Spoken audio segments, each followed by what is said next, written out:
Naturalmente nei miei TG mi piacerebbe sempre portare delle buone notizie, purtroppo questo non sempre è possibile e devo dire che questa edizione di oggi sarà piuttosto monotematica, anzi direi che percorreremo un unico percorso fatto di più punti che ci porta a parlare di alcuni problemi che riguardano la sicurezza dei nostri dispositivi. Eh sì, parlo di dispositivi e non di PC perché i problemi che si stanno verificando, tutti quanti correlati tra loro, riguardano sia i dispositivi mobili che i PC. Naturalmente, come sempre, non c'è da preoccuparsi di questo a patto di essere ragionevolmente informati, perché secondo me l'informazione è già il 90% del lavoro. È inutile parlare di tutte quelle frasi che sento ripetere spesso anche nei commenti in cui si dice che la miglior sicurezza è l'utente, se purtroppo l'utente non è informato. Quindi segui il TG, resta informato e tieni i tuoi dispositivi al sicuro. Allora, ti senti pronto? Iniziamo. Le notizie che ti andrò a mostrare a breve potrebbero sembrare disgiunte l'una dall'altra, ma in realtà non lo sono affatto. E non lo sono al punto che un'associazione di informatici di cui faccio parte ha lanciato un allarme nel corso di questa settimana indicendo una riunione tra tutti quanti i membri. Ci siamo incontrati naturalmente per via telematica, come ci si confà maggiormente, e è stato sviscerato ampiamente questo problema che ti vado a riassumere. Anche se l'articolo che ti mostro porta la data del 7 giugno 2023, quindi recentissimo, devo dire che il fenomeno è un pochettino più vecchio. Quello che sta succedendo è che sul dark web sta prendendo sempre più piede il cosiddetto fenomeno dei MAAS. Ma cosa sono i MAAS? MAAS è una sigla che significa Malware as a Service, il che, spiegato in soldoni, significa semplicemente che esattamente come tu vai in un negozio e compri la tua bella copia di Windows piuttosto che la tua bella copia di Office, qualcuno va sul dark web e compra una copia di malware perfettamente configurabili anche da uno che non sa assolutamente niente né di informatica né di programmazione. Questo naturalmente ha generato un fenomeno esponenziale, perché moltissime persone stanno andando sul dark web, stanno acquistando letteralmente per pochi spiccioli questi malware e li stanno distribuendo. Naturalmente questo al fine di monetizzare questi malware, e il modo in cui vengono monetizzati è sempre lo stesso, cioè o tramite il furto di credenziali bancarie oppure tramite la diffusione di ransomware e quindi facendosi pagare dei riscatti per la restituzione dei dati. Il problema è che questi malware non colpiscono solamente i PC, ma sono destinati a colpire anche dispositivi mobili come gli smartphone. Una cosa davvero importante da sapere per poterci difendere è come vengono distribuiti questi malware. E questo articolo proprio dell'8 giugno ci rivela che ultimamente la massima distribuzione dei malware, e cioè proprio il 66,6%, quindi un terzo secco, viene distribuito per mezzo di file PDF. A loro volta questi file PDF vengono veicolati sui nostri computer per mezzo di email infette. È normalmente abbastanza sicuro aprire i file PDF che trovi sui siti, purché si tratti di siti affidabili, mentre i file che ti possono arrivare per posta elettronica vanno assolutamente controllati. I modi di controllarli sono diversi, naturalmente a partire dall'antivirus e antimalware che devono essere sia installati che aggiornati, ma anche usando il criterio, ad esempio, di conoscere il mittente.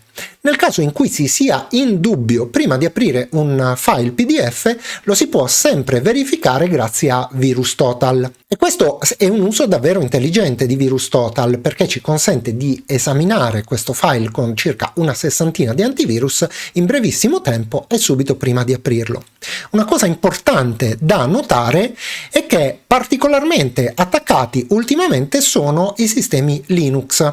Come leggiamo infatti in questo articolo, c'è stato un incremento nel corso dell'ultimo anno di attacchi sui sistemi Linux incredibile, pari addirittura al 55%.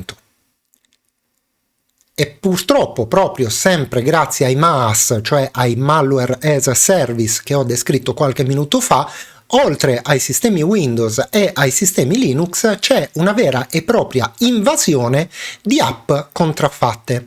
A quanto titola l'ANSA, pare che in giro ci siano circa 60.000 app contraffatte e sono le app di uso più comune.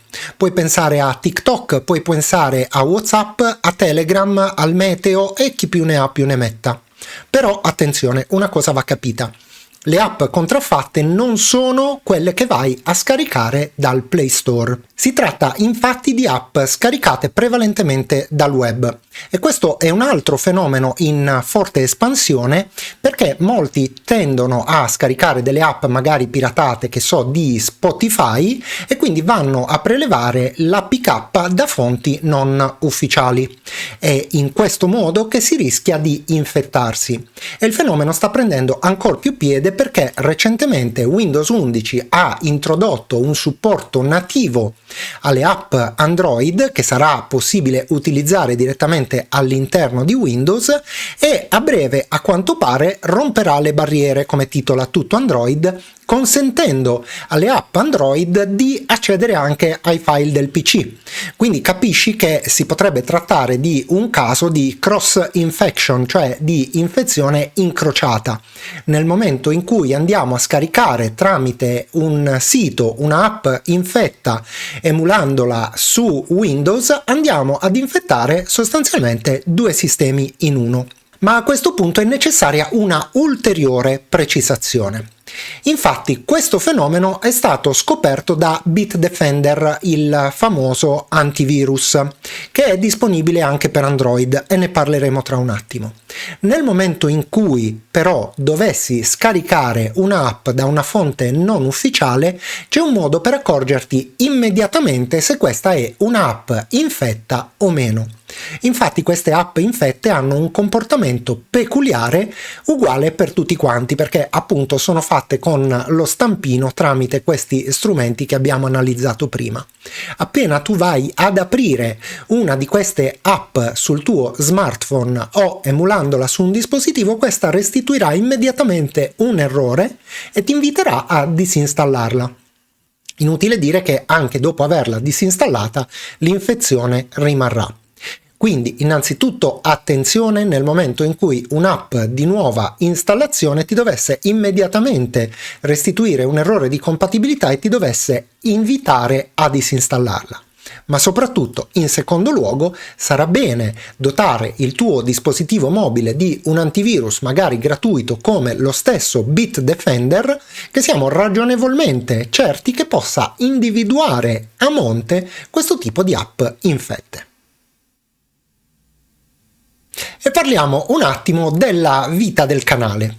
Sul sito del canale www.gentiluomodigitale.it, come ben sai, ho aggiunto il forum. Ultimamente ho semplificato anche l'accesso al forum stesso, per cui cliccando sulla relativa voce di menu verrai direttamente reindirizzato sul forum senza la necessità di passare attraverso la lettura delle regole di comportamento, che ti pregherei comunque di leggere. Una cosa importante che riguarda il forum è il fatto che ha avuto immediatamente, e di questo ringrazio tutti quanti i membri della community che stanno partecipando, un successo eclatante. Ci sono già tantissimi topic, tantissimi messaggi, ma c'è un po' di difficoltà a gestirli tutti. Per cui stiamo cercando dei moderatori.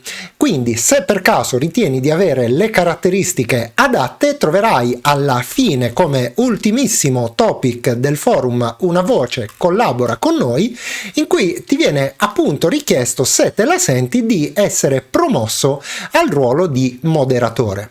E sempre per quanto riguarda la collaborazione, ti vorrei anticipare altre due cose.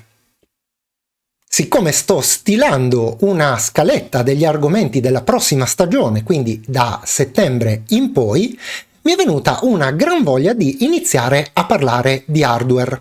perché va bene parlare di software come abbiamo fatto finora e come continueremo sempre a fare con gli stessi appuntamenti, ma mi piacerebbe iniziare anche ad introdurre degli altrettanto importanti concetti che riguardano appunto l'hardware. Quindi l'idea di massima sarebbe di aggiungere un appuntamento settimanale in cui vengono trattati mano a mano diversi argomenti concernente l'hardware dei nostri PC. Per questo motivo ho pensato di fare un piccolo sondaggio nella community del canale, che troverai concomitante all'uscita di questo video qui, in cui potrai esprimere la tua opinione. E la seconda proposta ti riguarda ancor più da vicino, perché quello che vorrei fare è aggiungere un ulteriore topic nel forum del canale destinato a raccogliere le domande più interessanti. Con un ulteriore breve appuntamento settimanale verrà data una risposta con un video apposito a queste domande, una specie di rubrica Il PC per tutti, e naturalmente al termine verrà anche citato l'autore della domanda. Cosa ne pensi? Come sempre troverai un link a tutte le notizie che ti ho dato oggi nella sezione news del sito. E prima di concludere questo nostro appuntamento settimanale con il TG, vorrei ringraziare il nuovo abbonato del canale, il grande Zakuma68, e ringraziare anche i carissimi Gianmario Boscolo, Silvano Cava e il nostro amministratore del forum Red Joe Chili Peppers per le loro donazioni con cui hanno sostenuto la community per mezzo dei super grazie. Bene, ritengo di averti detto tutto e a questo punto, nel ringraziarti per la visione di questo video, non mi resta come sempre che salutarti e darti appuntamento alla prossima.